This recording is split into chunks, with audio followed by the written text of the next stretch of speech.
કડી અને વિસાવદર વિધાનસભાની પેટા ચૂંટણીને લઈ આજે ભાજપ અને કોંગ્રેસ ઉમેદવારના નામની જાહેરાત કરી શકે છે। કોંગ્રેસ શનિવારે ઉમેદવાર જાહેર કરે તેવી શક્યતા હતી, જો કે હજી સુધી ઉમેદવારોના નામ કોંગ્રેસે જાહેર કર્યા નથી। વિધાનસભામાં કોંગ્રેસના નેતા અમિત ચાવડાના નિવેદનથી સ્પષ્ટ થયું કે કોંગ્રેસ ભાજપની ફોર્મ્યુલા અપનાવી છેલ્લી ઘડીએ ઉમેદવારના નામની જાહેરાત કરી શકે છે। કડી વિધાનસભા શનિવારે કોંગ્રેસ નામ જાહેર કરે તેવી શક્યતા હતી અને આ ઉદ્દેશ સાથે જ જાહેર સભાનું આયોજન પણ કરવામાં આવ્યું હતું।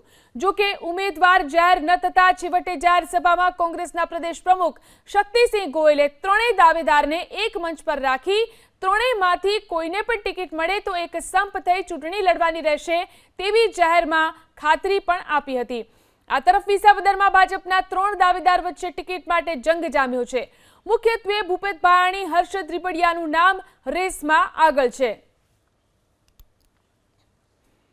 તો ભાજપમાં કડીના ઉમેદવાર તરીકે ત્રણ નામો ચર્ચાઈ રહ્યા છે। પિયુષ સોલંકી, પ્રહલાદ પરમાર, કાજલ મહેરિયાના નામ ચર્ચામાં છે, ત્યારે કોંગ્રેસે પણ હજી સુધી નામ જાહેર કર્યા નથી। કોંગ્રેસમાં વિસાવદરના ઉમેદવાર તરીકે ત્રણ નામો ચર્ચાઈ રહ્યા છે। ભાવેશ ત્રાપસિયા, કરશન વડોદરિયા, નીતિન રાણપરિયાનું નામ અહીં ચર્ચાઈ રહ્યું છે।